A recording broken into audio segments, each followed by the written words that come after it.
And welcome guys to another video. Now today's video is going to be over a script that I call Save Manager. It's a dependent script on itself for loading up objects and things like that at runtime. Now it won't work properly if we go straight to the scene and then start working. We actually have to do some stuff to get it to work. But that's going to be a later video because we are going to go over into our scripting. Now, if you didn't watch the last video and everything else,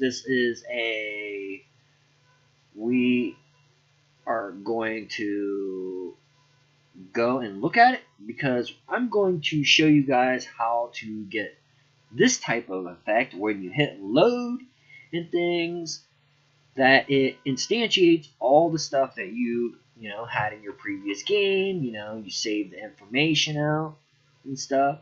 I'm going to show you guys how to save that type of information in a bunch of little batches of the game. Now, what's happening under the hood is in my first scene, I load up a bunch of information, and then this script will push out that type of information to where we need to go. Now, I use resource loading for instantiating towers and stuff. And if you don't know what resource loading, it's a specific folder that's spelled exactly as it sounds, resources. You have to have it spelled correctly and everything else with a capital RESOURCES. If you spell that incorrectly, it will not work. Now, because we got that out of the way, we have it. It can be anywhere in your project. I haven't seen a problem with it. And two, here's another thing.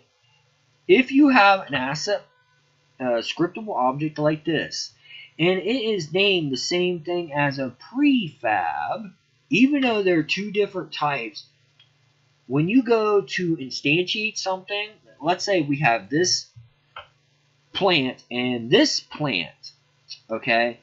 It can't, when you resource.load, it's going to try to do the wrong thing or the right thing. It's like 50-50 chance that it's going to throw an exception, and it will crash your program like hardcore. It'll crash the editor and everything. It's double, triple bad stuff. Bad. It really wreaks havoc on your system, so you end up having to do a task manager quit. Okay, you actually have to force Unity to just go, hey, stop, boom, you're done, because it just vapor locks it. Okay, so all my towers are in the resource folder, and there we also make sure that we build out all of our asset bundles and everything else, because it does get affected. Okay, it has like a reflection of it. Okay, it's weird, I know, but that's just the way it is. Okay, so it's going to do something silly and make sure that, and it's going to lock me out of the editor. Well, that's just awesome during a video, isn't it? So anyway, we're going to take a look at this script because a lot of magic happens under the hood. So here's the namespaces. You're going to need all of them. Well, I don't think you need the regular collections, but you do need generic. You do need IO because we're writing out the files. You do need XML serialization, and I don't believe you need XML, but what's it hurt, right? Because you're basically importing the same Well, actually, let's just make it do very bad, and I'll let Unity tell me something silly. to see if that happens. And I don't think you need the regular XML right here, but couldn't hurt. So we got a list of save objects.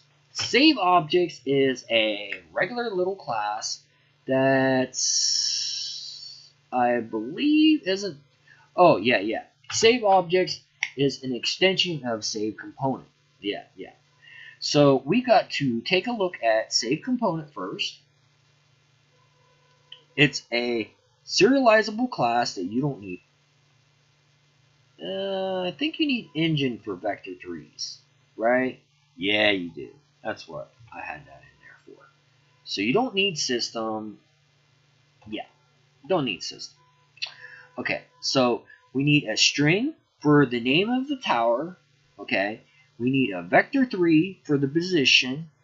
We need health and our health tech level, because we could have upgrades and stuff, right? That good stuff where we just bulk up his health. Anyway, I don't believe it has to be a script system.serializable class, but this makes it available to be inspected in the inspector, so that's why I've got it there. Not a big deal if you don't care about what the inspector looks like me, but if you want to see what variables look like and stuff like that, under the hood, in the inspector and in Unity, you have to have that, because it will not serialize into the system, and you can't see it. Even if you go in the debug mode, it still doesn't show up until you put that there. Basically, it's a flag to make sure. I'm tired. It's 4 o'clock in the morning. That, it knows what to do. We've got a static reference to ourselves. No surprise there. Then we got our loop here. Okay? A loop that may seem silly to you, but we go into level data.toLevel.count and we create all these things. Save object, a single one, equals level data.getData, data level to level, okay? Which is a whole bunch of words for converting it from a save component to a save object. Okay, that's what it basically does. It's a conversion thing. Okay, and I do believe toLevel.count. No, we haven't done that yet. But the important thing that you need to know is this variable right here, toLevel. It's a list of saved components. Because of the transform component that's attached to save object, Unity will throw an error because transforms cannot be serialized. Okay, it's a Unity thing. It's not C# or anything like that. There's just no support because it's a custom class that's just way out there. So the whole computer system doesn't know what in the world to use. It's like, what's this? I can't use this. Pitch it, throw an exception, goodbye. Well, not exception, but throw an error. And then this preload. This other stuff isn't being used yet. Okay? And then we add what we got back from there. Which this function is just a conversion over. It's really actually... We'll talk about it later, but all it basically does is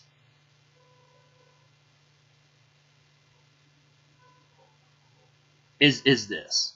Okay, save component, it's expecting a save component, get data, but we pass in a save object. Okay, so what it does is it goes save component, save equals new save component, and then save.name, save.position, save.health, health, then health.level.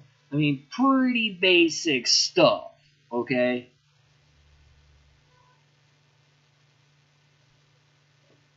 And if you're thinking you could just go something like, what would be a good example? Something like, let's just copy this right here. And you're probably thinking something like this. Save this, do this, and we just do, hey, we'll just, no,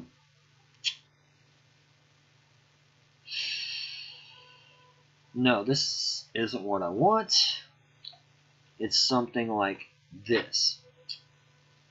We'll go level data dot like this, okay?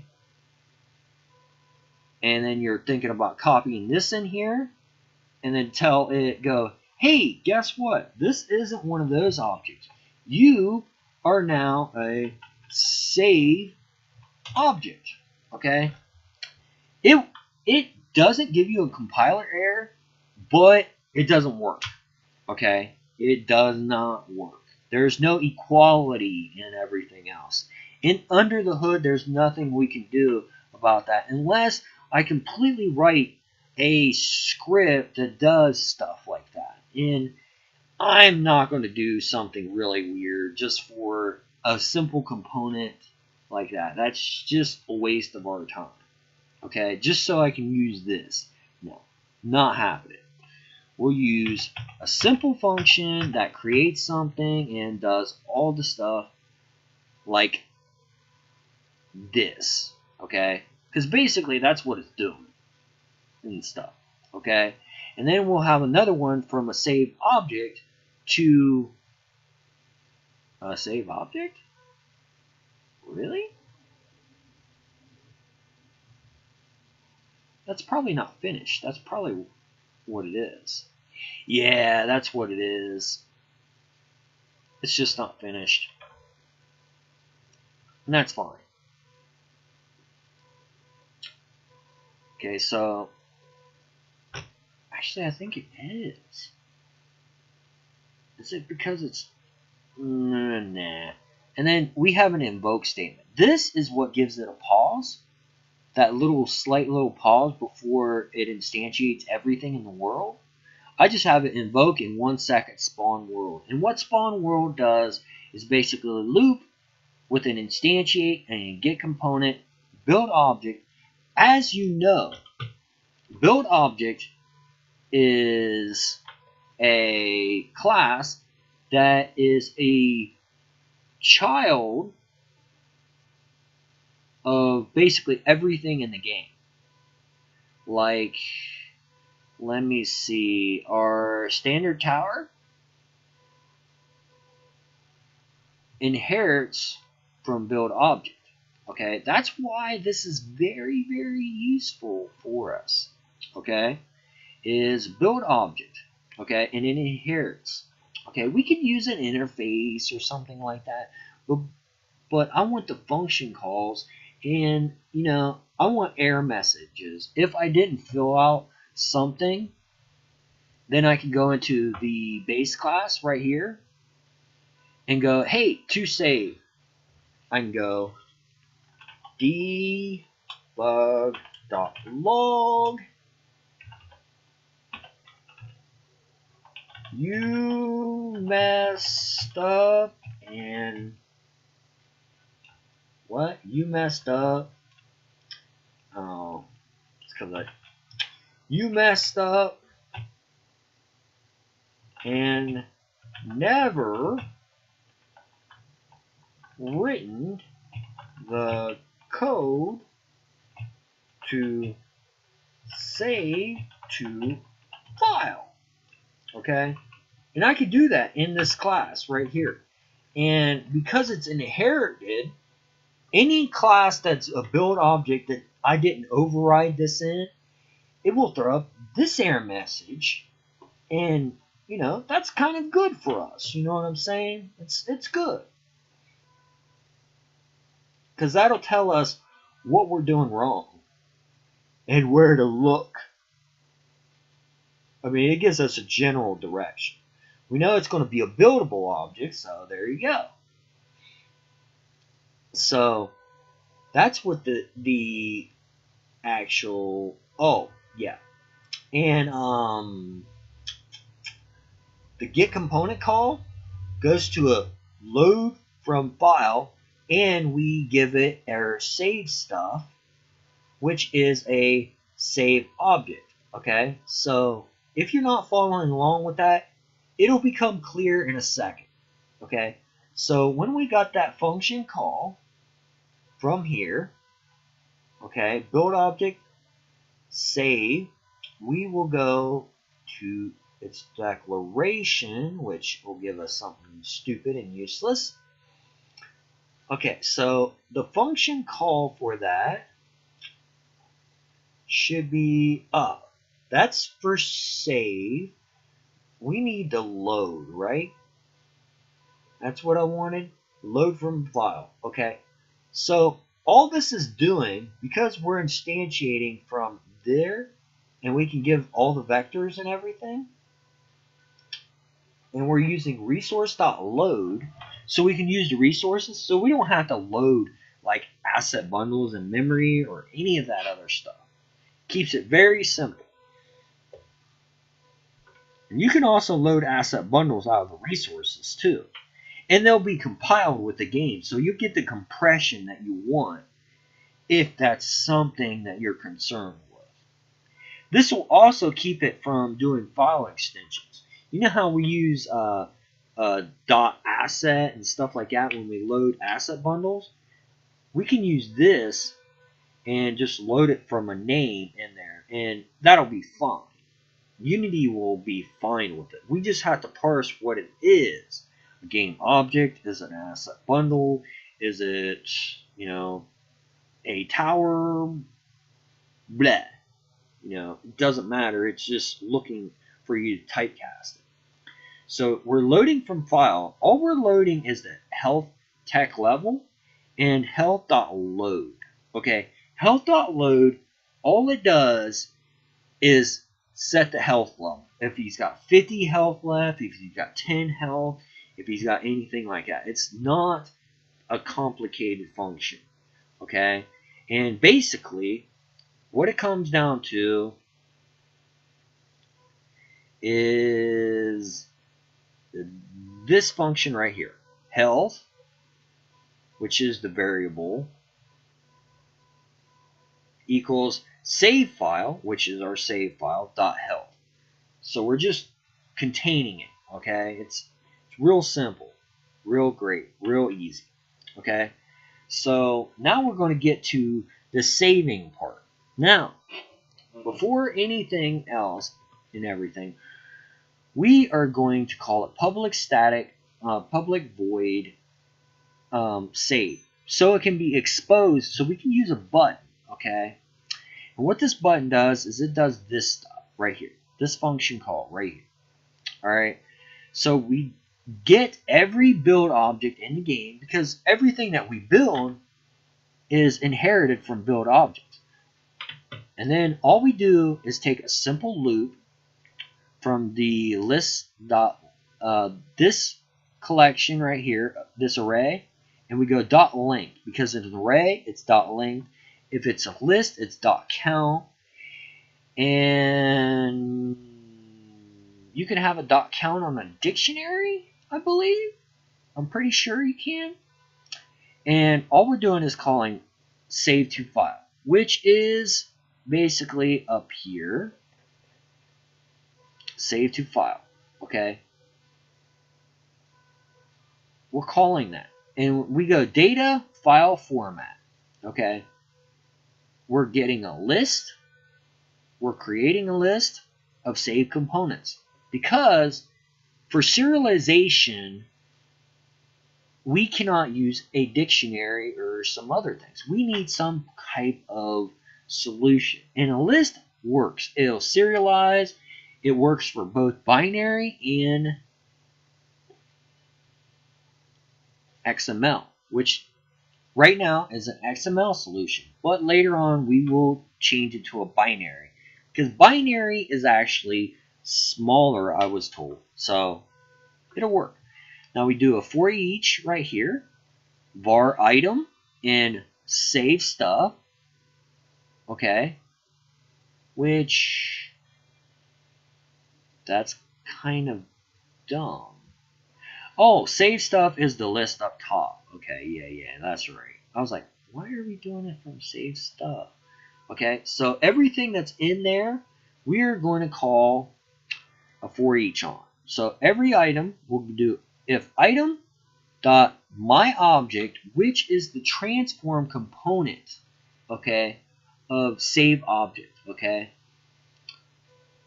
If it's not null, okay, if it's not null at all, we create a variable here, okay, and this is very, very important. This call has to be inside here. Do not go and put something like this here, okay? This doesn't work. If you have something like this outside of these, each iteration of this for loop will change this variable. So you'll only really truly get one, okay?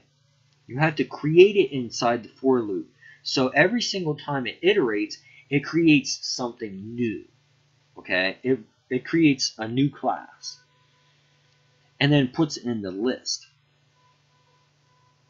okay? And then we go level data dot get data, and we pass in the save object, okay? Because this list up here, the save stuff, this is a save object, okay?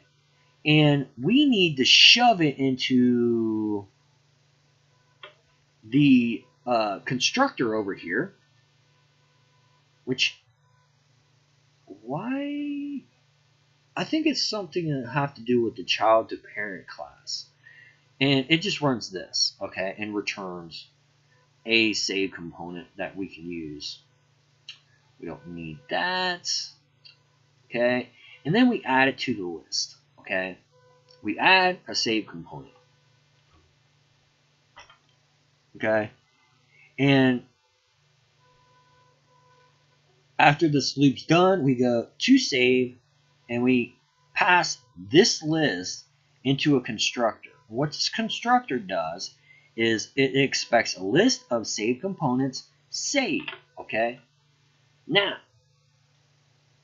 this is a stream writer and stuff for XML. It's a text writer, and we ask for a new writer every single time, because I don't want this to lay around in memory right now, because we're not really doing too much. And two, this isn't an operation that happens like every frame or something really crazy, okay? It's not. So it kind of makes no sense to me to keep the writer around and the serializer. It just doesn't. I'm sorry.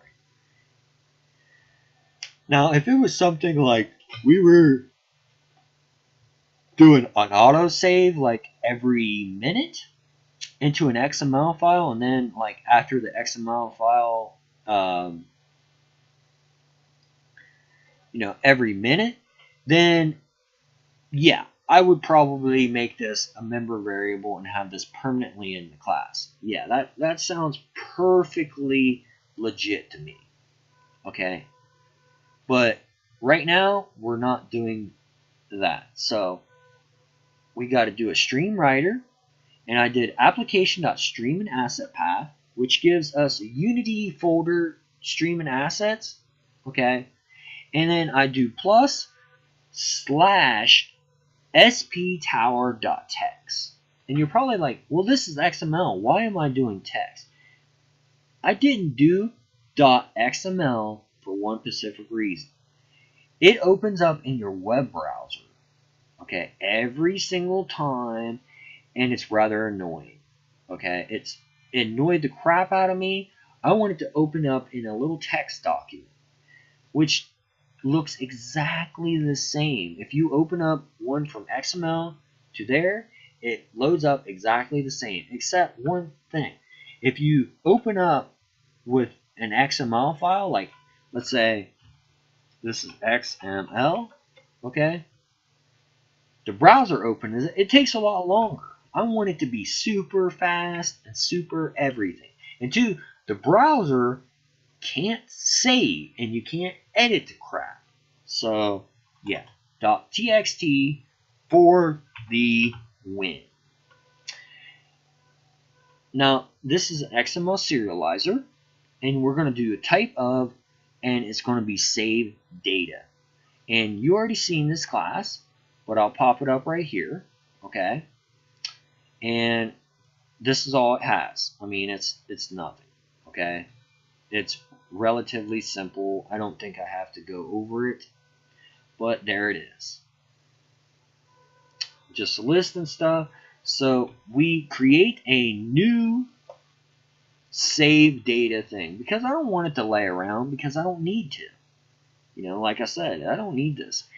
If we keep it around, the problem with it is a lot of times you need to clear out the list in order to add to the list or some form of that fashion. And that's more than what we need right now. So data.gameload is, what is it? Data.gameload is, oh yeah, it's the save components. It's every buildable object in the game goes to this variable, which is our list, okay? And that takes care of all of our towers. Now, it doesn't take care of every single tower. The tower in itself, it just gives it pointers and stuff like that, okay? We have to write specific code for each tower type. I was going to make it where we didn't, but the problem with it is if I wanted something that was more flexible, I wanted these constructors to take care of what it needs to do, okay? Because I may need a different case scenario for my enemies. Then I've got to write something for my enemies. Then I got to find a way to integrate it into my system, right?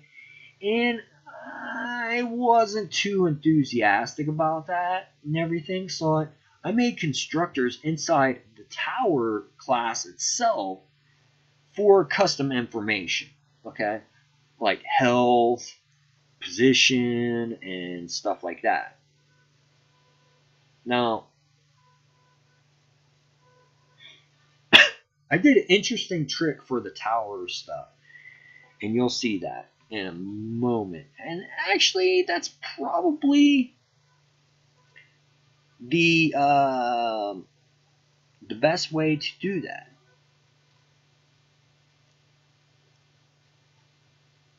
So game load it, and we're going to save the list, right? Well, in these constructors, and I'm about out of time, is, well, bring up my coding menu, you freaking thing. I have constructors in there that do everything, right? Well, let's say if I want to go to my enemy units, you know, they're different. So we're going to need different types of information. And it would be easy to add stuff to the save components, right? Instead of a save component list or whatnot, I would go enemy manager dot initial save or load save or whatever, okay? And then have the enemy manager like take care of its own operation. I would parse it out to the other class to do what it needs to. That way I decouple this kind of class. Okay?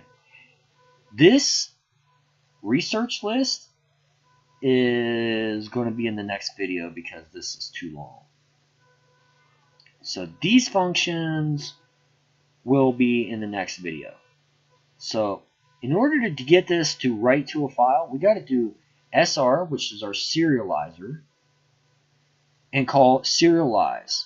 And we pass it the writer because it points out to the file location that it needs to go to.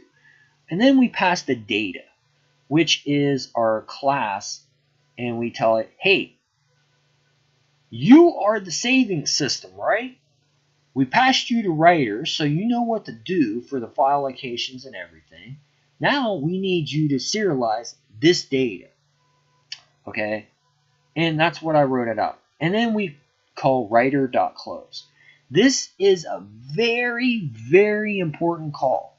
If you don't have this call in here, once you write out to the file, this does a never-ending, like, it just vapor locks that file that you just wrote out to.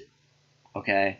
You have to quit the program like Alt F4 in order for this to stop.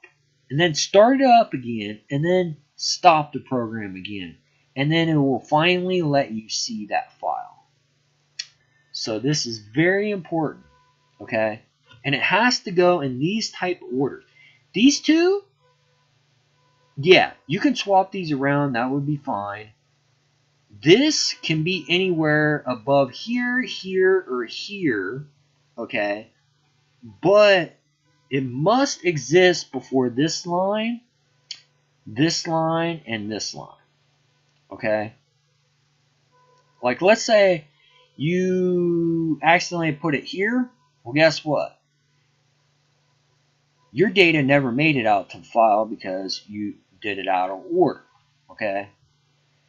And then I have a debug.log that just says, hey, the writer is done on the bottom. That's it. Now, this function right here, because of the way the save system works and everything else, the save object, this is basically pulling those save objects. Because the serializer, when we make that list, it ignores save objects in the list that don't have a transform. But when we go to write to the file, we call this function getSaveObject, and we pass it a transform. But if it comes out to null, if it equals null, we'll make new stuff. Okay?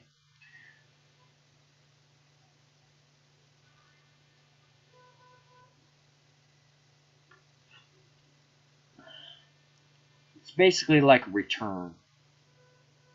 If it's... Wait.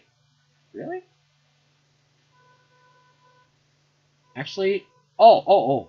It's yeah, I remember why I did this.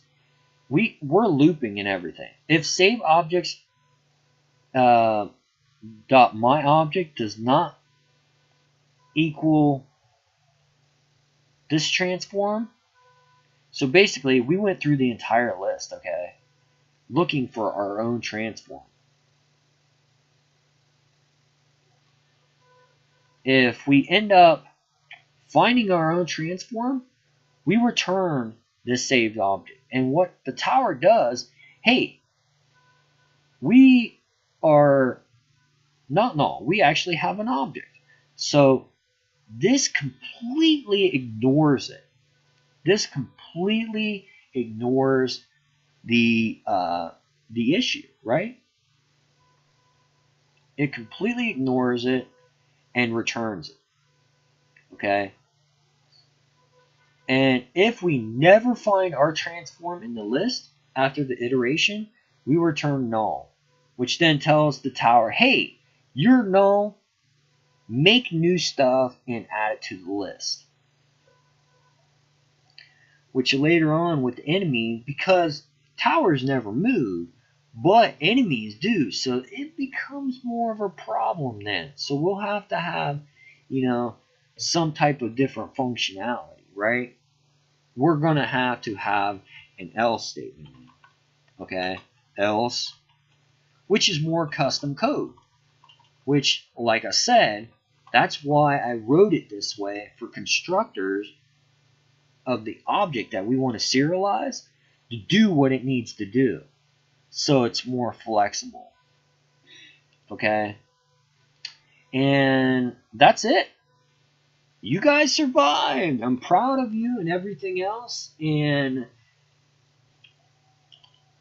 you know, I hope that wasn't too fast for you and everything. But like I said, I don't want these videos to be super long. So with that being said, you know, smash the like button, you know, headbutt it or whatever. And this is Wardon over and out. And thank you guys for watching. Peace. And I hope you guys learn and, you know, be cool.